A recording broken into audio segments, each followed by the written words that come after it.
Hello நண்பர்களே, எல்லோருக்கும் வணக்கம். காலையில் ஒரு டூத் ப்ரஷ்ஷு புதுசாக கடையிலேருந்து வாங்கிட்டு வந்தேன். போயிட்டு பல்லு விளக்கலாம் அப்படின்ட்டு பழைய ப்ரஷ் வந்து வீணாக போயிடுச்சு. அதை வந்து சாக்கடையில் தூக்கி போட போனோம் பாருங்க. சரி என்றைக்கோ ஒரு நாள் ஒரு டை அடிக்க உதவும் அப்படின்ட்டு ஒரு இடத்துல வச்சுருந்தேன். போயிட்டு பல்லு விளக்கலான்ட்டு கோல்கெட் எடுத்துக்கிட்டு இந்த என் ப்ரஷ்ஷை பார்க்குறேன். என் பையனுதும் அதேமாரி இருக்குது, என் பொண்டாட்டிது, என் பொண்ணுது, எல்லா ப்ரஷ்ஷும் ஒரே கலராக இருக்குது.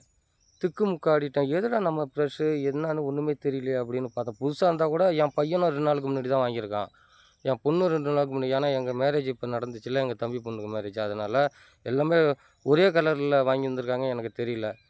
திக்கு முக்காடி எது நம்ம ப்ரஷ்ஷுன்னு கண்டே பிடிக்க முடியல. அப்புறம் என்னடா பண்ணுறது அப்படின்ட்டு யார் ப்ரஷ்ஷை போட்டு எப்படி விளக்குறது என்னான்னு ஒரு கன்ஃபியூஷன் ஆகிடுச்சு எனக்கு. அப்புறம் திடீர்னு பார்த்தோன்னா என் பழைய ப்ரஷ்ஷை தூக்கி போடலான்னு வச்சுருந்தேன் பாருங்க. அந்த ப்ரஷ்ஷு ஸ்டாண்டில் இருந்துச்சு. அப்புறம் அதை எடுத்து பல்லு விளக்குனேன். ஆனால் அப்போ தான் ஒரு விஷயம் நான் கற்றுக்கிட்டேன்.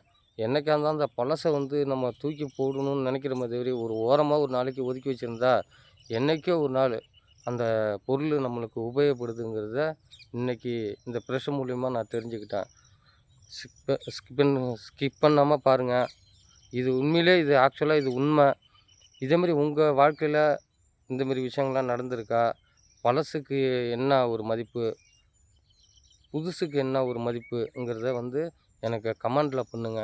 மெயினா ஃப்ரெண்ட்ஸ் எனக்கு ஒரு கமெண்ட் பண்ணுங்க ஃப்ரெண்ட்ஸ். நன்றி, வணக்கம்.